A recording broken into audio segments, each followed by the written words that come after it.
Hey guys, Wyatt Claypool here. Remember when Mark Carney was supposed to be an expert in economics?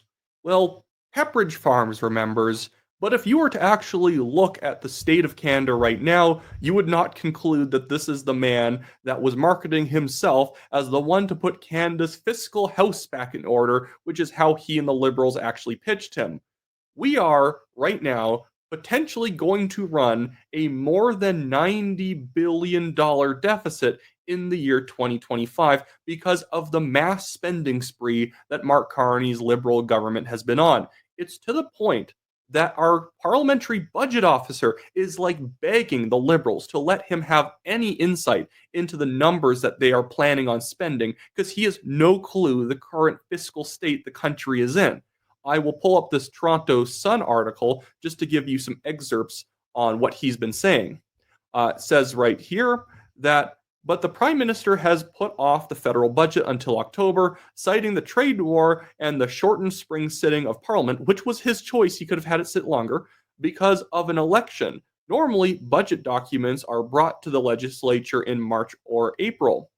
Yves Giraud, Canada's Parliamentary Budget Officer, says it's, quote, appropriate and necessary, unquote, for the government to give, quote, at the very least, an economic and fiscal update to indicate what the path forward is, unquote. So he is not just saying that I don't have a, high resolution picture of exactly what's going on. He's saying, can I know what path we're even walking down?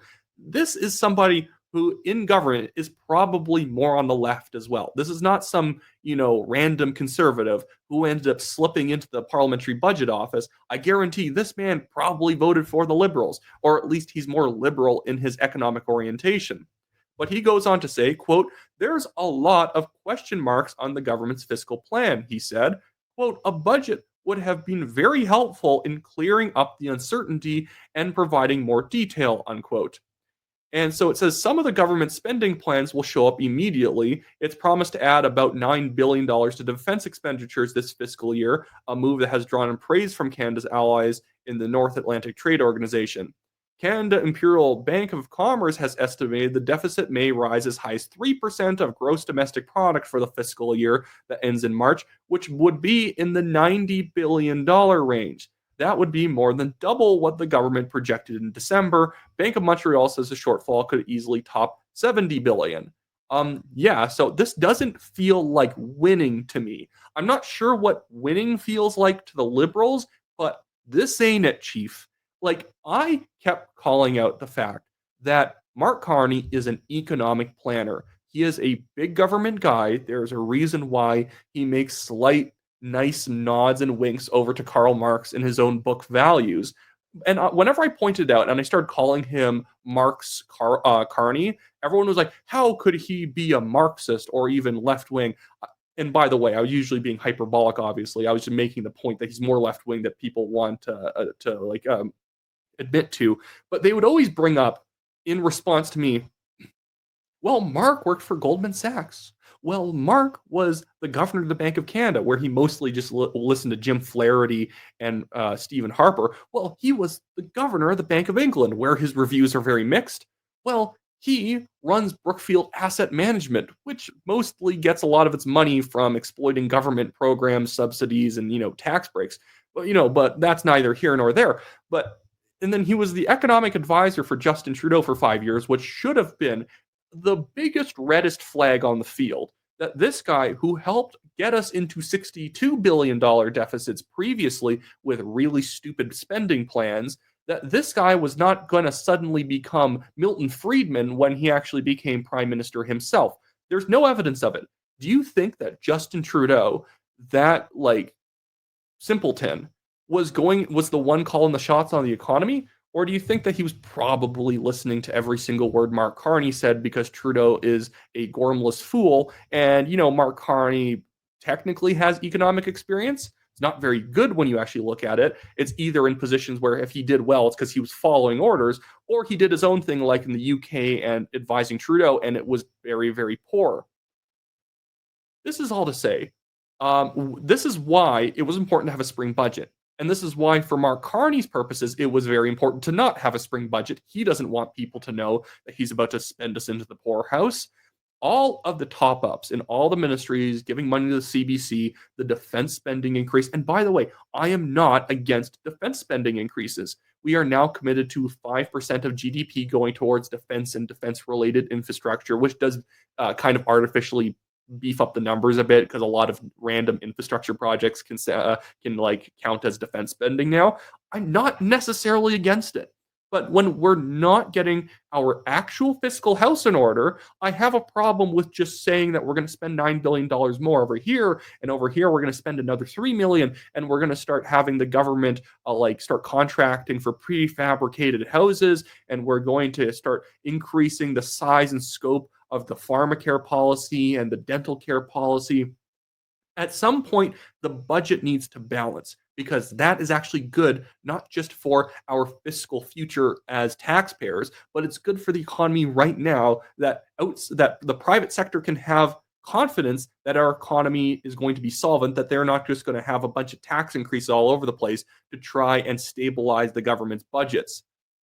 Alberta just released a $9.6 billion surplus, and they just cut taxes too.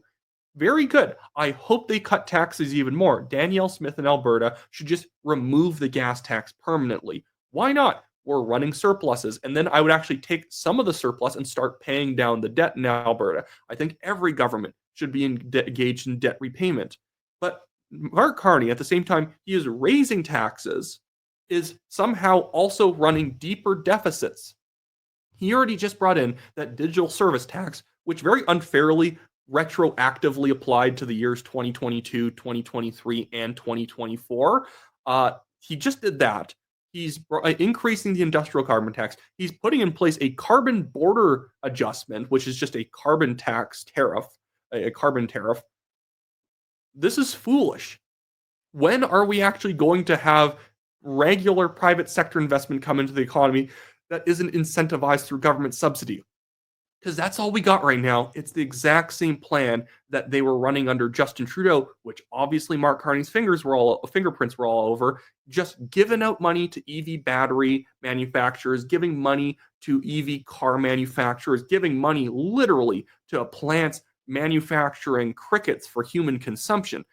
We just throw money out there pretending it's economic growth. It's not real economic growth. If a taxpayer had to co-sign some of these things that don't even cost that much, but there was no profit incentive to doing it yourself, so you just waited for the government to cut you a $10 million check so you could produce crickets that nobody wants. It's dumb. That's all I can say about all this. It's dumb. And everyone on the left, everyone in the legacy media, every liberal talking head online, like people like Laura Babcock, who are pretending that Mark Carney was going to be a fiscal change for Canada and he was going to be so professional and buttoned down. No, he's not. The man is an economic planner. If he was in the Soviet Union, he would love all of the power that he would have to tell people what to manufacture, what not to do, how many resources they're going to be given to do it, and how much they're actually going to be able to keep after the government takes all their product away. He would flourish under a system like that because the man loves control. Again, that is effectively what his book Values is all about. The values in that book is about effectively government programs, government control, and the collectivism. The man is a collectivist with a nice suit. He is a collectivist in a nice suit, which makes him come across a little bit more private sector than he actually is. And I would say he's basically not at all very private sector. But that should be it for me today, guys. Anyways, so if you like this video, make sure to leave a like on it, leave a comment on what you think, and make sure to subscribe if you are not yet a subscriber. My goodness, let's hope that our economy survives, considering that we also now have the U.S. threatening to tariff us harder after the digital service tax from the Liberals ended up scuttling the trade talks with Donald Trump. Good job, guys. Everything seems so elbows up right now. My elbows are so high in the air, I am getting tinnitus or whatever. It's the thing with your joints. I am getting flipping lockjaw right now in my joints from how much my elbows have been up.